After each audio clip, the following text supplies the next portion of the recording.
제목 의료 서비스 수준 세계 1위 2부 시작합니다. 전 이건 너무 지나친 친절 아닌가요? 병원 응급실에서 무사히 퇴원한 다음 날, 저는 외국인 환자 진료 시스템을 취재하기 위해 서울 강남의 한 종합병원 국제진료센터를 찾았습니다. 인터뷰 대상은 한정우 교수, 한국보건의료정책연구원의 국제협력 부문 책임자였습니다. 그는 흔히 말하는 책상머리 학자가 아닌 직접 해외 환자 케이스를 관리하고 한국 의료 체계를 전파해온 실무형 전략가였습니다. 영국이나 프랑스에선 의료가 기다림의 문화에 가까운 반면 한국은 반응의 문화에 가깝습니다. 한 교수는 인터뷰 도중 이렇게 말했습니다. 전 고개를 끄덕이며 녹음을 이어갔습니다. 하지만 그 순간부터 이상하게 마음속에 작은 의심이 싹트기 시작했습니다. 과연 이게 단순한 효율에서 비롯된 걸까? 아니면 보여주기식 과잉 응대 아닐까? 특히 제가 치료받았던 병원의 간호사 김소진 씨는 퇴원 후에도 저의 상태를 확인하는 문자를 2차례나 보냈고, 담당 의사의 사무실에서도 불편하거나 통증이 다시 느껴지면 바로 돌아오세요라는 전화를 걸어왔습니다. 응급 환자도 아닌 외국인을 위해 이렇게까지 한다고? 저는 점점 불편해졌습니다. 영국, 프랑스, 미국의 병원에선 의사가 환자에게 연락을 먼저 취하는 경우는 거의 없으며 응급실에서의 관계는 철저한 업무적 거리를 유지하는 것이 원칙이었죠.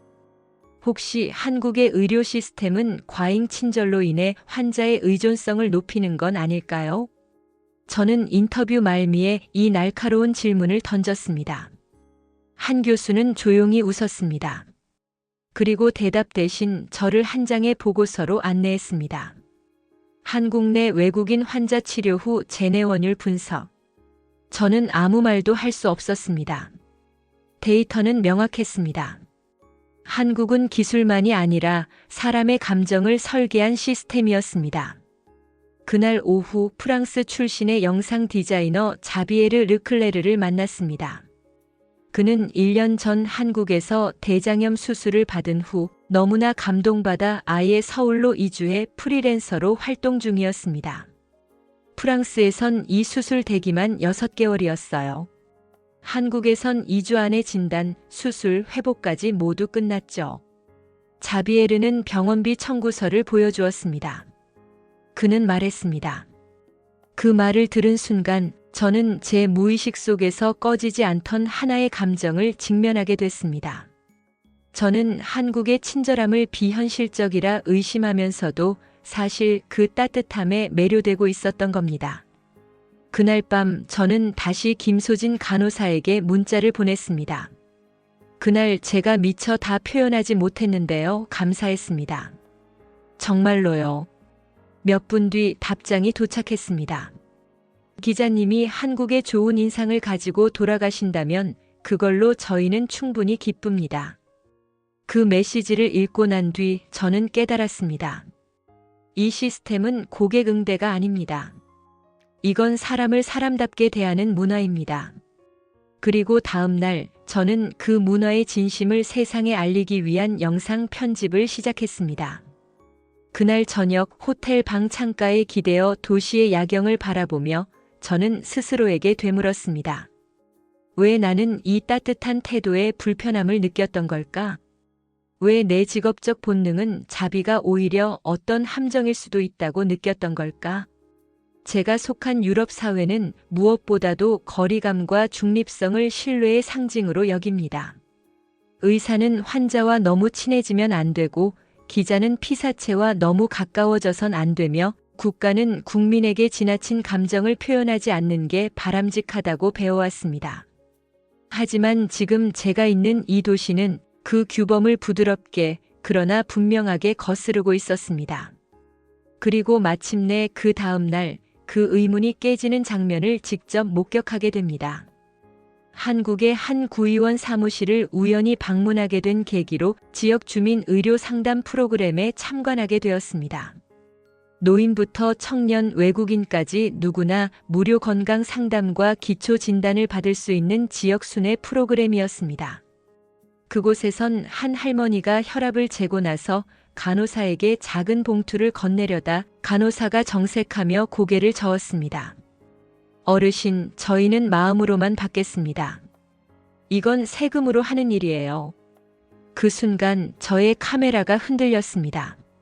렌즈 너머로 그 장면을 바라보다 문득 눈시울이 뜨거워졌습니다. 이건 직업이 아니라 신념이구나. 그날 밤 저는 김소진 간호사에게 다시 전화를 걸었습니다. 김 간호사님, 잠깐 통화 가능하신가요? 그녀는 약간 당황한 듯 했지만 흔쾌히 받았습니다. 지난 며칠간 제가 약간 무례했을지도 모르겠습니다. 사실 그때 그 모든 친절이 낯설어서 불편했어요. 하지만 지금은 그것이 진심이었다는 걸 알게 되었습니다.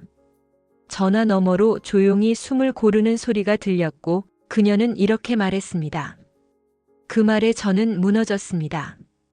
기자라는 방어막, 분석가라는 필터를 벗고 인간 대 인간으로서 받은 마음을 처음으로 정면으로 마주한 순간이었습니다. 그날 밤 영상 편집기의 화면을 보며 저는 자막의 첫 줄을 고쳐 썼습니다.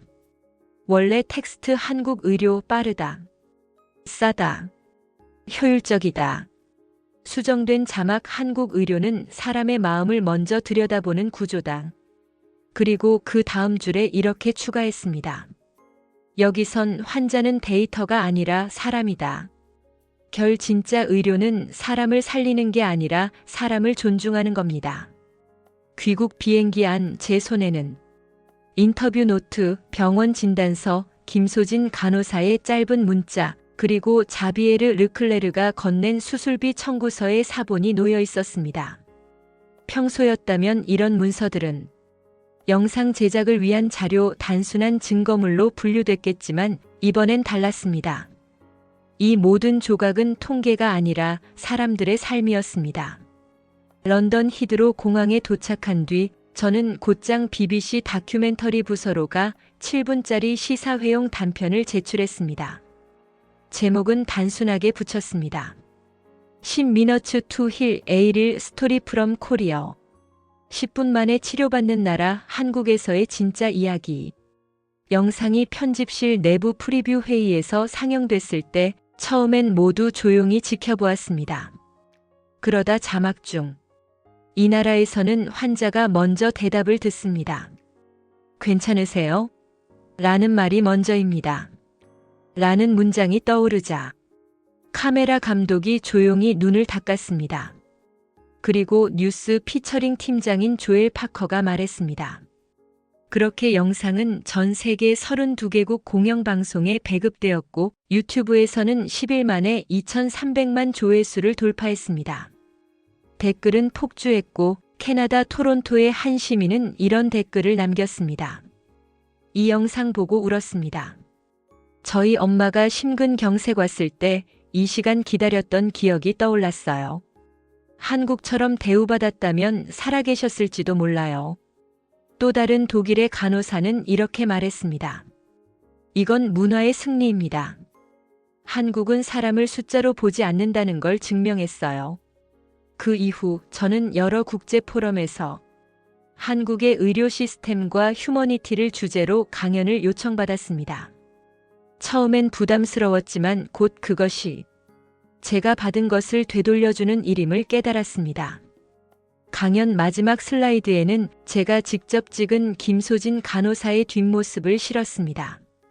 그녀가 응급실 복도를 걸어가며 다음 환자에게 다가가는 모습이었습니다.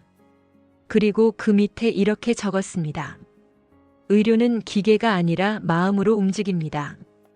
한국은 그걸 실현해낸 나라입니다. 그리고 지금 이 사연을 전합니다. 대한민국은 사람을 사람답게 대하는 법을 아는 나라입니다. 제목 의료 서비스 수준 세계 1위 2부 시청해 주셔서 감사합니다.